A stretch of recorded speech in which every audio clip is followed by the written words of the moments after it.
No, you talked about, say 15 youngsters being taken to the Central Committee. But I hope, Comrade Sita, after that, there was no recruitment like that to the party. Was it a failure on the party, or rather, No, there was. you couldn't get the quality cadres like that? No, there was. I won't say you couldn't get quality. There was recruitment, but that was only incremental. It trickled. Yeah. It was not such a big breakthrough. No, you see, of these 15, some may have worked, some may not have worked out. Okay, leave that aside. Correct, yeah. But then look at it. One was the Chief Minister of West Bengal, one was the State Secretary of West Bengal, one was the Chief Minister of Tripura, one was the General Secretary of the party. Now, I am one of the, I know, those who. So you had, after all, it is from this group. A generation nest. The generation next is A generational change. and they were very conscious. We must say hats off to that generation. I remember 1992, our 14th Congress, Soviet Union had collapsed. Complete confusion in the party. There was total lack of, inspiration, determination. He said, if Soviet Union collapsed, what are you doing in India? That was the general. I know, I used to be a frequent visitor at that time. Yeah. And at that time, we were finalized and the ideological resolution was prepared. You prepared it, actually. Now, listen, at the PB meeting before the Congress, we are only invitees to the PB, not full members, but permanent invitees to the PB. The question came up, who would present what?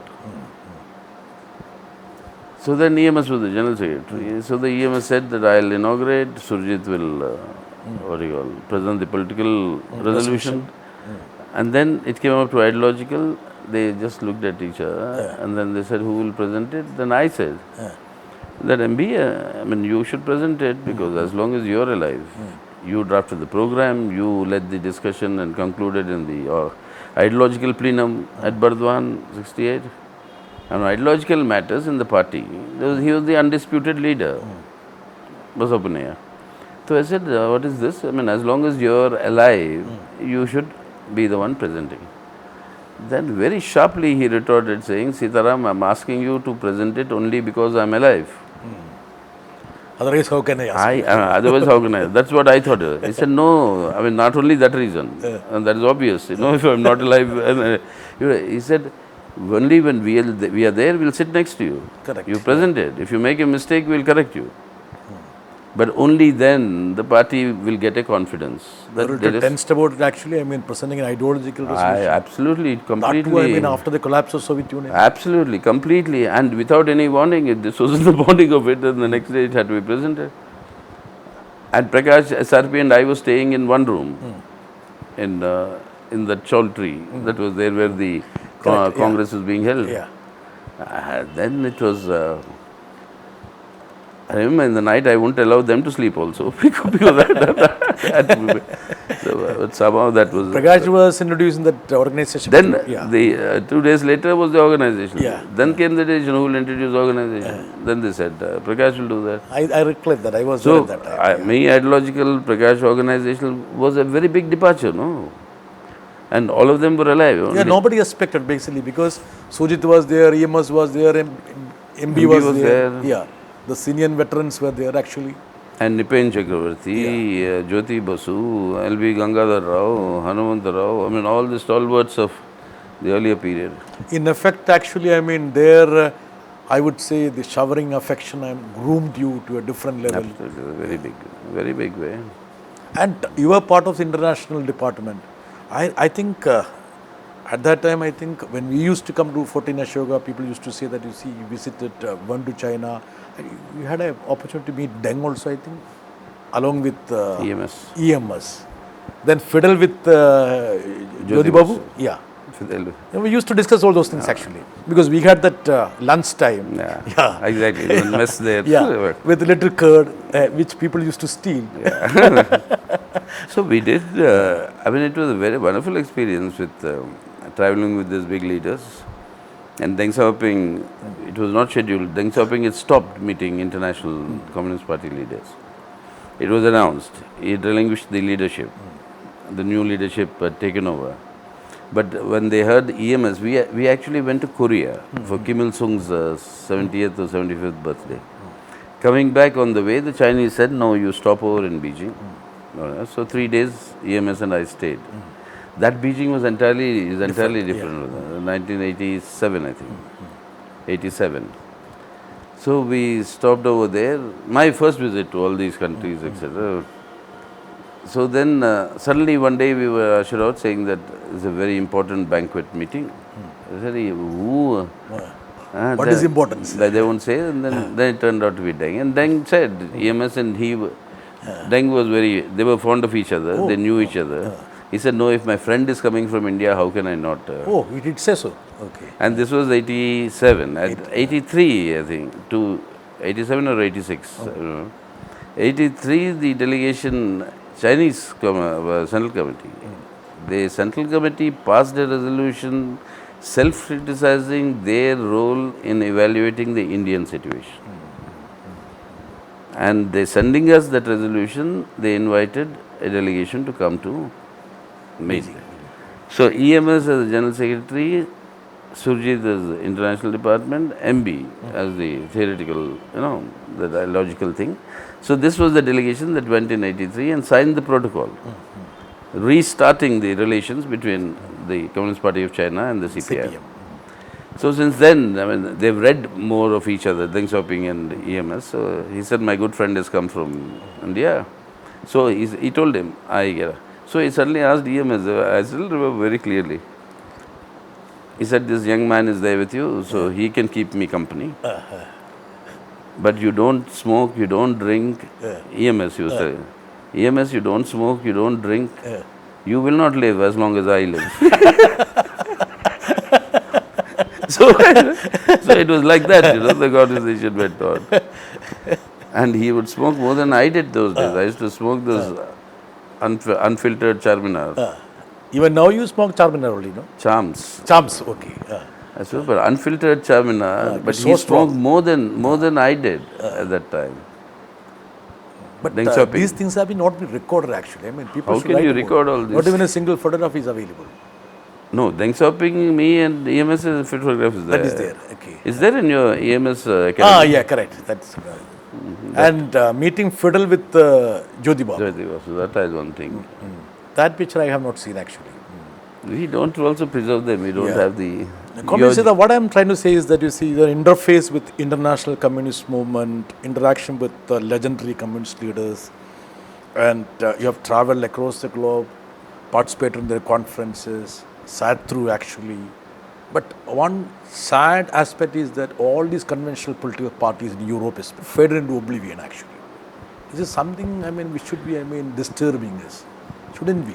It is. That is what we discussed in 92. That's what we discussed again in Kozhikode in the last party congress. It is disturbing in a sense, but there is the essence of that, I think, is that we, for instance, have continuously maintained that concrete analysis of concrete conditions, like Lenin said, is the living essence of dialectics. When ruling parties rule for many years, when they stop concretely analyzing the concrete conditions, even when conditions change, when they don't keep abreast, then such atrophy, as you can call it, will happen.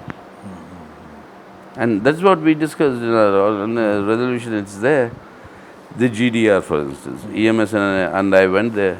That was the first exposure to a party congress there. And I remember EMS telling me, Sitaram, make a note of this, we have to learn from this. In the GDR, in all those party congresses, from a ruling Communist Party congress, the first thing when they have a congress, the first job that they do is that the credentials committee is present, report. We do it in the end. And for us, it's like a interesting thing, who is old, who is young, and how many, some statistical. Human interest facts. But there was a purpose for the credentials committee and report.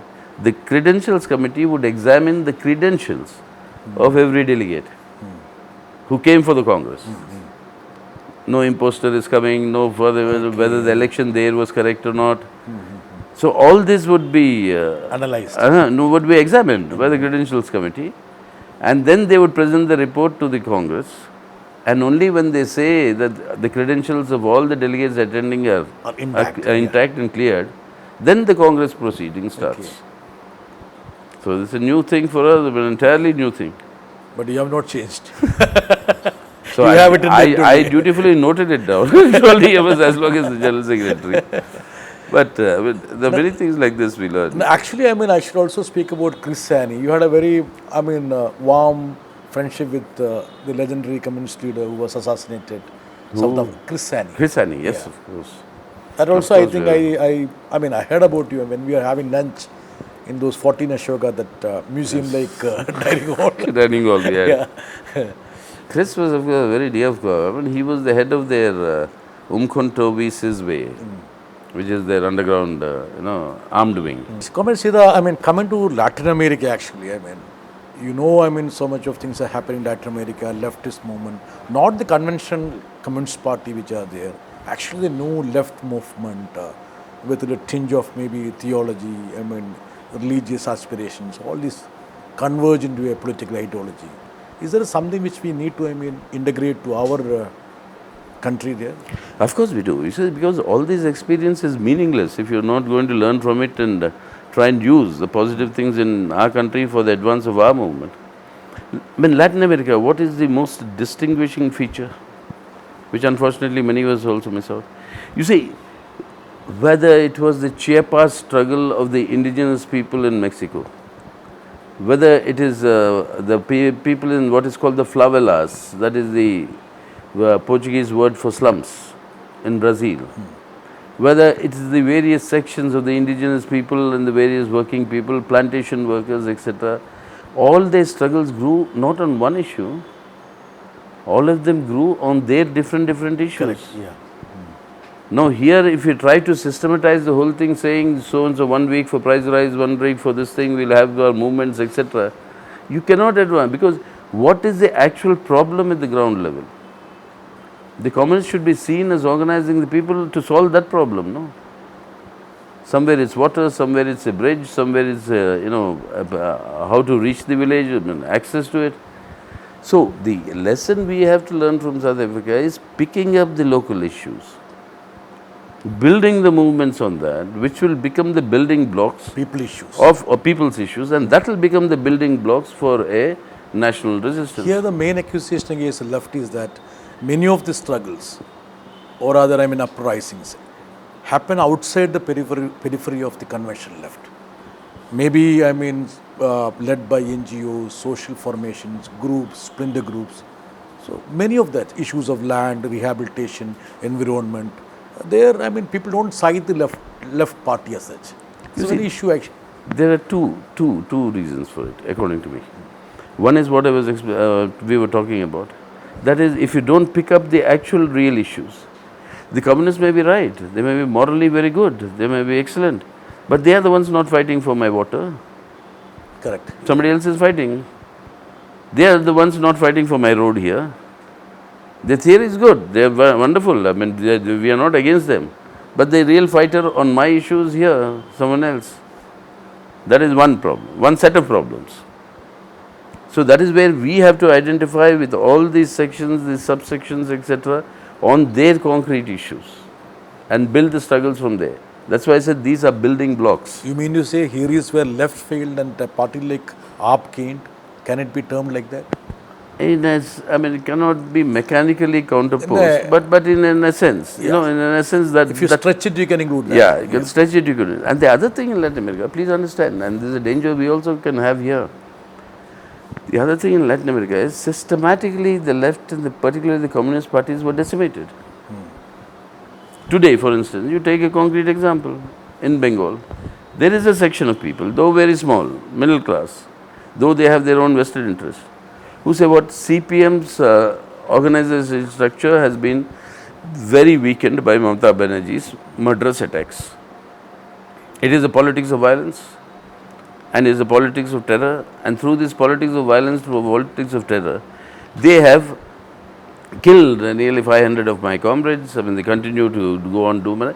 So the party network that earlier could offer protection to the common people against such politics of terror, that is today much diluted. That is not there. Dilapidated. So a section of the people will see what? The BJP is in central government. They have the central forces. So maybe they can protect us.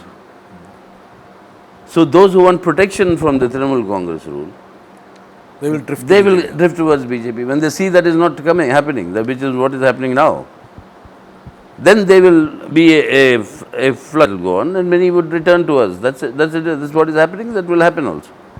But the point is, you also understand from the point of view of the people, and that is exactly what happened in Latin America. Your traditional communist parties were attacked with high degree of concentration, and particularly after Che Guevara, after the Cuban Revolution, after that entire period, the rest of the Latin America was frightened.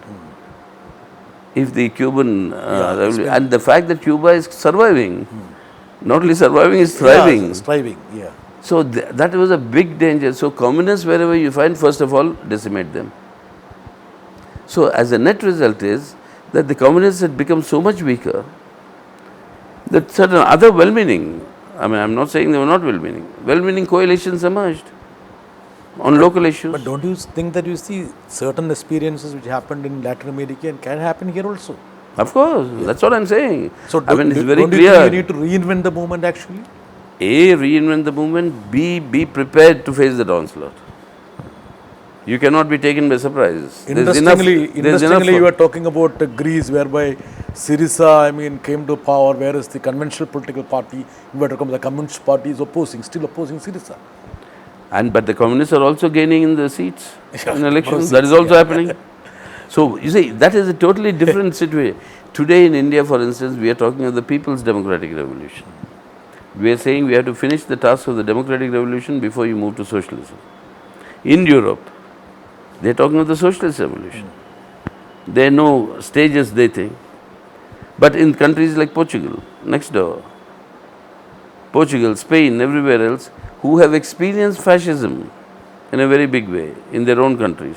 After all, the Spanish Civil War, the Salazar fascism in Portugal, I mean, all these were experiences. They come for them, democracy and democratic rights are very important. But comment say that in India, the peculiar situation, you are at a crossroad actually.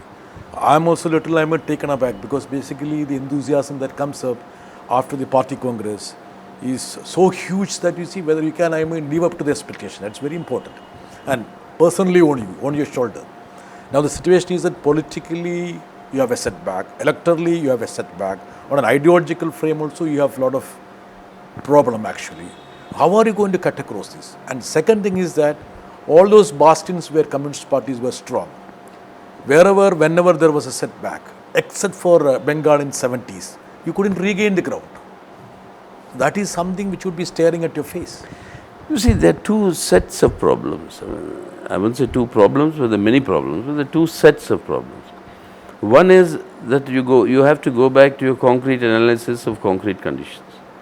Your technology has changed. It's multiplied exponentially. Today in India, unlike even when I was doing my PhD, today in India you don't have to be educated to be aware of what's happening in the world. I don't have to be literate. I need not write my name or sign, but I can, by watching the television in my language, understand what's happening in the world. So the concept of giving lectures in a public meeting, I used to say as SFI president that no SFI leader would give a lecture of more than 45 minutes, which is the one period in school and college, because the concentration won't be more than that. Correct. Yeah. Today I am telling them, saying that how many generations am I above the SFI? Today I am telling them not one period but one serial, television serial. One episode. One episode, that is 22.5 minutes or whatever it is. And that also with commercial breaks. Correct, yeah. So you have to crack a joke in between, Yeah, you have to do something. pin it with humor, some instigation, provocation. But you understand that situation, no? That's what people are attuned to. So you see, these sort of changes in our style of work, The body language matters. in the issues we pick up. It's not what you speak, how you speak. Yeah. How you convey finally. Yeah. What is the message you're conveying? So what is that you Indian actually? You need to drastically retro the... That is one set of problems. We have to. That is why the organization plenum will work. Again, I tell you, they cannot be anything mechanical. I mean, I can't decide in an all India plenum and tell you in Kerala what you will do in Wayanad with your tribals there or in Idiki will be on the basis of what I decide here. You will have to find your own way, no? Correct, yeah. And you will have to identify what are those problems. And you, on that basis, you will have to intervene. Exactly, I wanted to ask you something.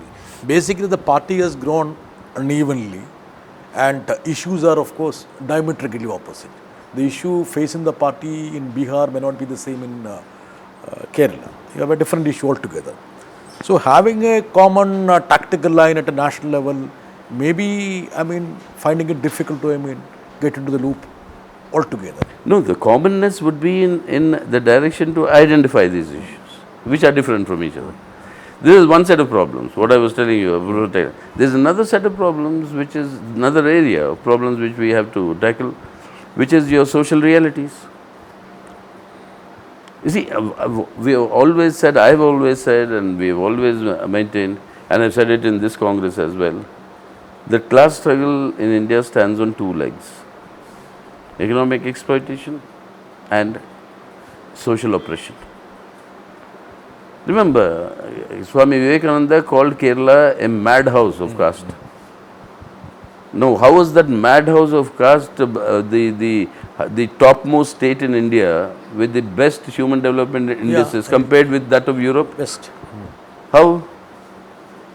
No, the point is you have to be conscious, you have to that, but then you have to integrate.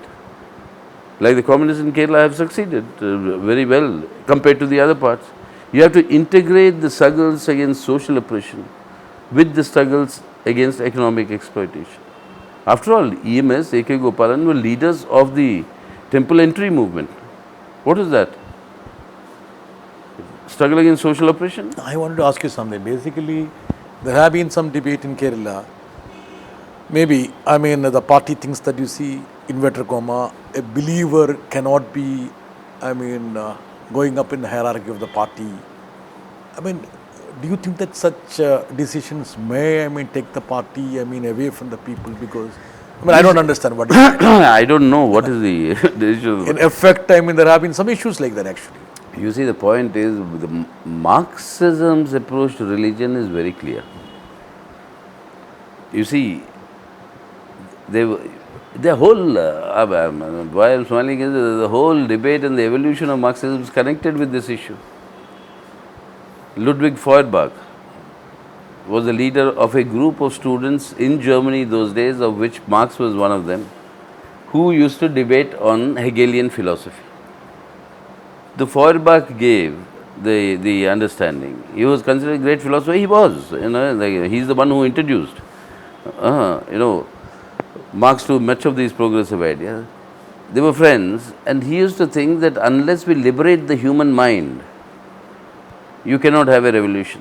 You cannot liberate the human being from exploitation. And the human mind cannot be liberated unless you liberate it from religion. So fight against religion is the most important thing for a human being to liberate himself. Understand the logic? Understood. So Marx says there's something wrong here as a student. He says there's something wrong here. He says, then he comes to the seminal conclusion, which he writes, and criticizing Hegel's philosophy of law. He says the civil society, you say the civil society is not a term that's come out of your NGO movement today. Hegel talks of the civil society. That civil society that Hegel is talking about, society with order, no exploitation, that utopian society that Hegel, right? He said the anatomy of the civil society must be found in its political economy. Then he comes to his famous conclusion that it is not the consciousness that determines our social conditions or social existence. It is our social existence that determines our consciousness. So even if Feuerbach was saying that we have to liberate human beings from consciousness, that consciousness also emanates from the material conditions. So unless you change the material conditions, you cannot change the consciousness and you cannot liberate the human being. So therefore he moves to study of political economy, etc., he comes and writes Capital. All that is it. So why I was smiling was the whole evolution of Marxism is connected with this whole debate on religion. And then he says, and then Engels says subsequently, after they joined, because when he comes to Paris, that's where he meets Engels. and then the collaboration begins. Then Engels says to somebody who writes a letter to them, say, why are you not launching a crusade against religion? You eliminate religious hold from the people. So they write it back, her, that's the German word for Mr. He said, her so-and-so, I'm forgetting, her so-and-so is too impatient. Attacking religion will only make a martyr of religion. What we are seeking is to change this real world. Change the real world when people will no longer feel the necessity to embrace religion. Correct. As an answer. That is when his famous quotation comes. Religion, religious distress is a reflection of the real distress. Religion is the sigh of the oppressed creature. It is the heart of the heartless situation, the spirit of a spiritless world. Religion is the opium of the people. It's opium because it provides spirit in a spiritless world. It's on that context. It provides heart in a heartless situation. The point is that world of religion that provides you comfort, solace. But you have to change your real world, no? In Kerala, there is a peculiar situation. I mean, CPM has an upper hand, but whereas the social formations, see the majority community, I mean, you have the major chunk of majority community with you, but whereas the minority community, it's not that much of, I would say, support from that community to CPM. So is there, on a social level, should there be any churning? Or a political realignment, what should you do actually? Because Kerala is very important to you actually. And next year you're going to face election. Is there something which you must be contemplating in the framework of Kerala? One thing important is there are also a tremendous number of problems with the people of Kerala. So the CPM and the LDF must be seen as a champion of that.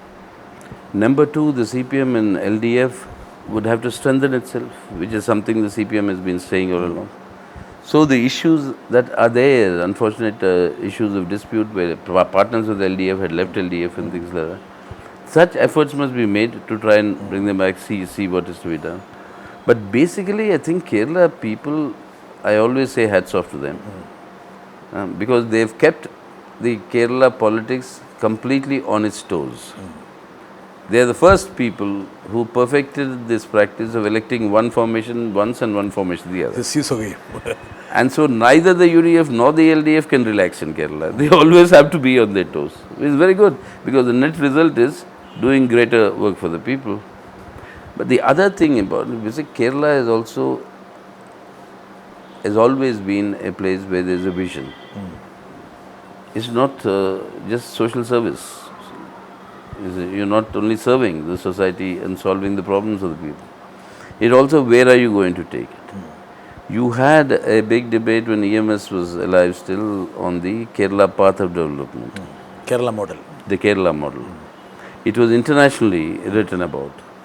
It is now today part of the national discourse, only unfortunately very limitedly.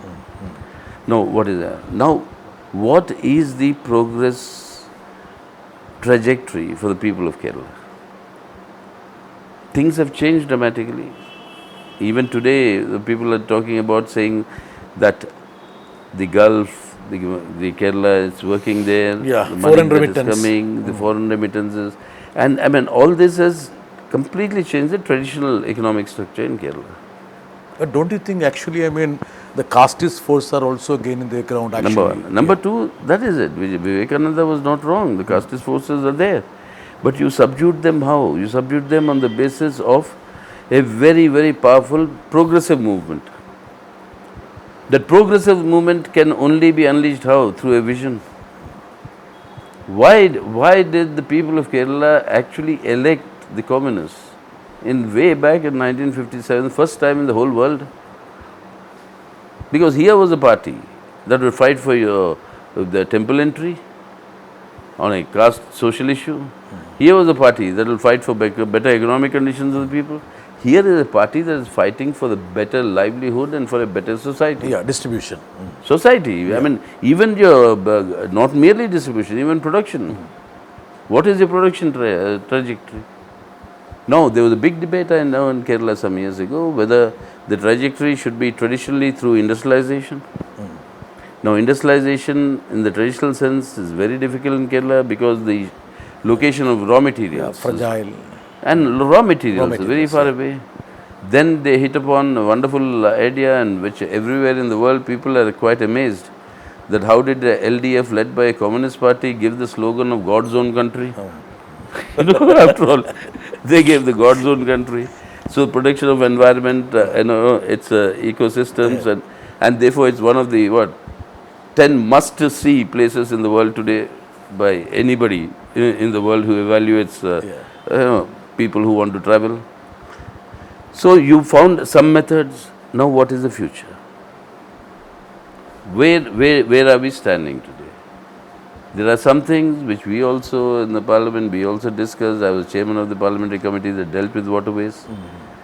The development of waterways, the ways of water transport in Kerala. Inland waterways. Inland waterways. And you know how that tourism culture, that is one aspect. Whether you can bypass the stage of industrialization and move towards a service society based on IT and all that. BT and so on. So these are the issues that we initiated the debate. Coming to hard politics, I mean, you are talking about realignment of forces. You mean to say that you see those forces, which people must be wondering why I'm not asking such specifics actually. Am I permitted to, take it to an academic level? They may be, accusing me. Realignment of the, previous left forces, or rather you need to find new allies from the UDF. What is it actually you are thinking? No, you see, first of all, you'd have to emerge the people who are not aligned with any party or force. I know that's a very narrow stream in Kerala. Kerala is a highly politicized society, so the stream of undecided and polarized and it's a very narrow stream. 1-2% shift from here to there, then the whole result will be different.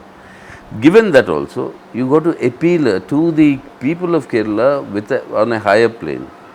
Not merely this cut and paste of one ally from here, one ally from here. Number two, if allies from the UDF are not satisfied, they want to come and join us, then yes, that has to be evaluated in concrete terms.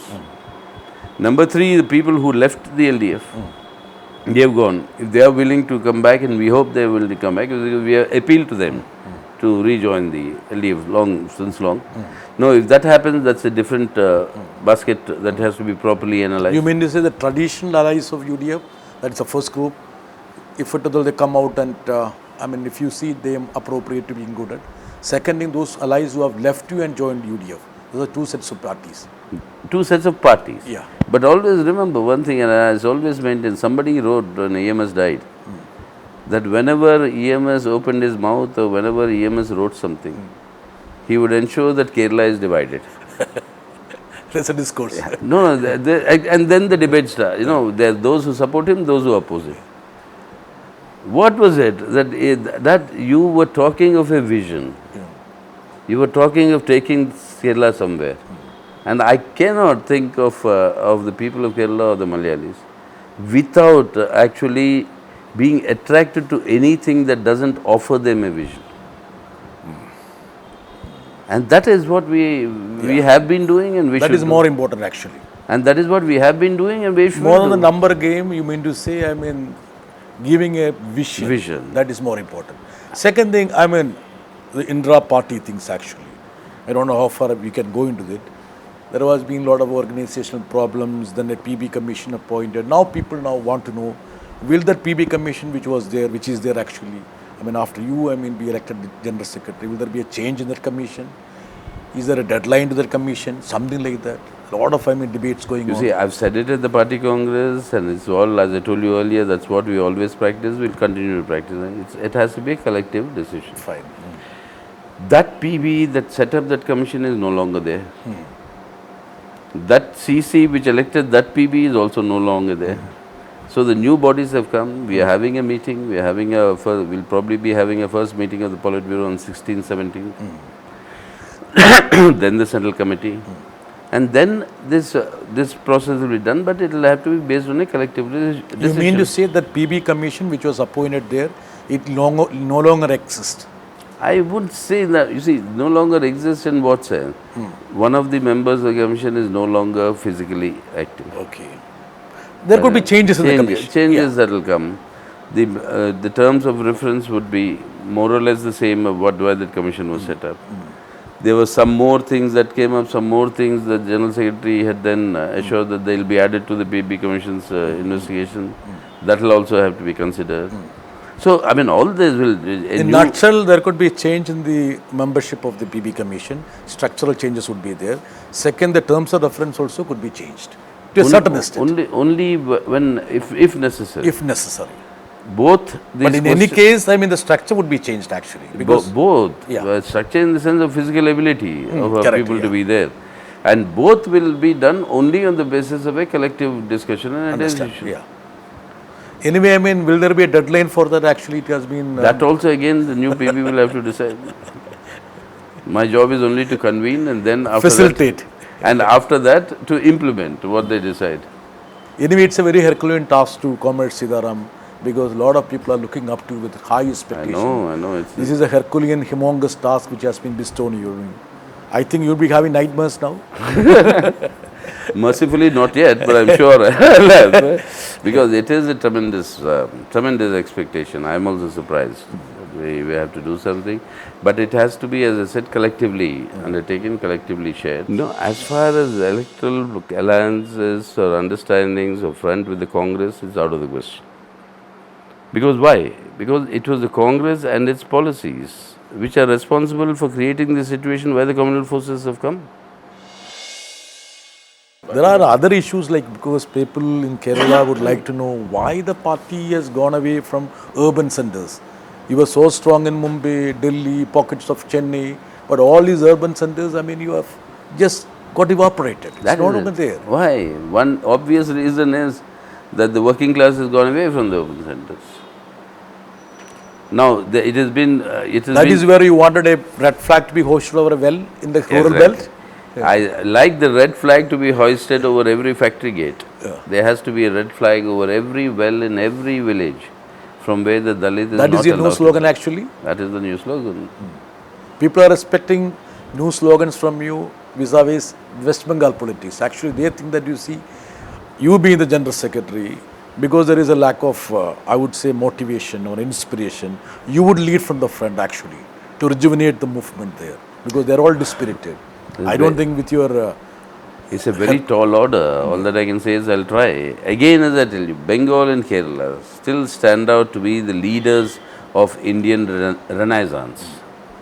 Cultural, philosophical, whatever you may look at. And Bengal was and still is the leader. Now, if that Renaissance, that vision is not there in Bengal, their whole, the essence of their living, it suddenly, somewhat evaporates. Same thing in Kerala that I was talking about. Your concentration would be on West Bengal now actually? West Bengal Bengal situation? Because listen, it will be in West Bengal, like let's say, Bengal and Kerala are like two eyes. I will pay attention to the eye that is paining more, no? Natural. It's not that I'm neglecting the other eye. So, Bengal today is the center of the attack by my class enemy. You had your self-care plenum in 78. I mean, spreading the organization to Hindi belt. Nothing happened actually. Again, you are going to have another plenum.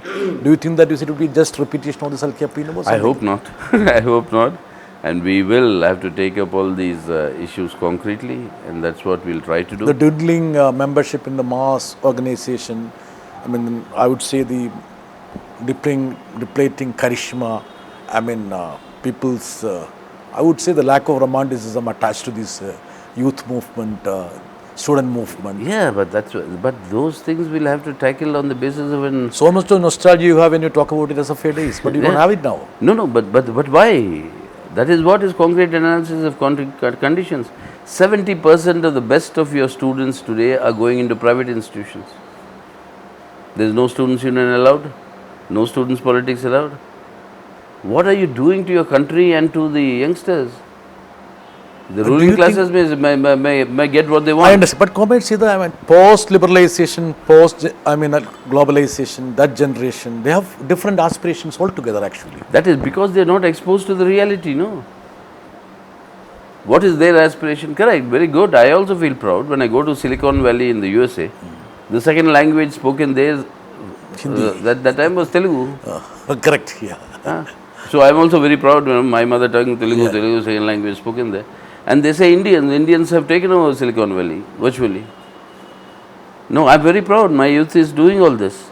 But the point is, their world is that. And one global meltdown, one collapse of the Wall Street, and you see what happens. But think about the cultural invasion that is happening under Narendra Modi. That is where I think the left parties need to be a little more cautious about it. Area of culture. See, you are talking about 69% of the people voting against BJP, but still, with that control of the government, the entire socio-cultural field is being, I would say, Hinduized. Of course, it's a very big challenge. And that is why you have to also from the same, genesis, show, demonstrate, and which is what we do. That's why they don't like what I say most of the time in the parliament. Then I keep jokingly telling him, even if you give me abuses, calling with my name, calling me Sitaram, you will still get the punya. Because you use the name Sitaram. Sitaram, Ram, both are there. But the point is, yes, in that idiom, what the people would understand, we'll have to take a point. Correct, yeah. And you're right, absolutely. They control the state apparatus, so the education, culture, all that is in scientific administration. You saw what happened in the Science Congress. Correct. And you saw this entire revamping of the educational system and the syllabus. All this will be attempted. And you see the aggressiveness of that Shiv Sena editorial, disenfranchising the Muslims. So all this will be escalated, because what are they doing? Worst vote bank politics. They are trying to consolidate the Hindu communal vote bank for their electoral and political advance. Now that is the biggest danger. They will divide the country, disturb our social unity. And that is something India itself cannot survive. On the tactical questions, actually there have been a lot of debates happening in Kerala and mainstream press also. Vis-a-vis the Congress party, actually they are not the old Congress, inverted comma. They are no longer in the government. And in West Bengal especially, Congress like CPM is fighting Trinamool and BJP. Could there be chances of having some sort of a tacit understanding with Congress in West Bengal? What could be the extent of certain, arrangements? No, as far as electoral alliances or understandings or front with the Congress, it's out of the question. Because why? Because it was the Congress and its policies which are responsible for creating the situation where the communal forces have come. The degree of anger of the people against the way the Congress ruled the country, particularly in the last few years of the UPA 2 rule, that is the reason why BJP is where it is today. Number two, the Congress has not gone back on any of the policies that was committed. So we lose our credibility going by the Congress. That's where I want to ask you another question. Basically, there has been a dent in the credibility of left. When you hobnobbed with people like Mayawati, Jayalalitha, that is the, general accusation against left. So that's why we come to the conclusion, correct. We come to the conclusion and decision that the left's growth can only be on the basis of the independent strength of the party, on whose basis we can strengthen the left unity, on whose basis we can move towards a left and democratic front. But when it comes to electoral politics, hypothetically the Bihar politics, when there is election, will there be a need to have some sort of arrangement with Nitish Kumar, Janda, the Lalu? Will not be there. You see, there could be electoral adjustments in some states. But no way can that extend towards forming any national Alliance. alternate. In 2006, not 2009, in the 2009 election, we gave the call for an alternative secular government. Only stopping short of saying that CPM will lead that government. And with whom? With all these regional forces that you were mentioning. What was the credibility of that? So, learning from all that experience, what are we saying? Electoral adjustments can happen in some states, etc., depending on the immediate You will be situation. very careful about your credibility. But nothing of that can lead to any sort of a projection of a front at the national level. That is just not feasible. On the tactical positions, I mean, the party congress debated, 2 days on the political tactical line. But you never thought it imperative to, have a relook at the decision of the party not to participate, not to make Jyoti Basu the Prime Minister. But we have a whole party. I know you will say Calcutta Party Congress ratified it, but all other tactical positions were ratified by the party congresses. They did. So what was that speciality with regard to that? But then action? there in Calcutta Party Congress, we took a decision for the future, which is also valid even now. That if at all such a circumstance arises in the future, then depending on the concrete situation at that time, the Central Committee of the day will take a decision. It was open-ended. Open. So now, if at all something like that happens, that the Central Committee, the new Central Committee will see. But right now, the question is to bring the party back into the center of India's agenda. So, Comrade Sitaram, thank you very much for sparing this much of time. Actually, it has been enlightening, and I think our viewers would be, I know it's too long an interview for you to show on the television. No, we will have a 2 1-hour episodes. And wish you all the best. I know, you would have a lot of nightmares now, but still, with the wishes of people. I'll require the best of all the people, whoever it is, because it is a very difficult, challenging situation. But I am somehow confident we'll be able to overcome that and advance. Wish you all the best. Thank you very much. Thank you.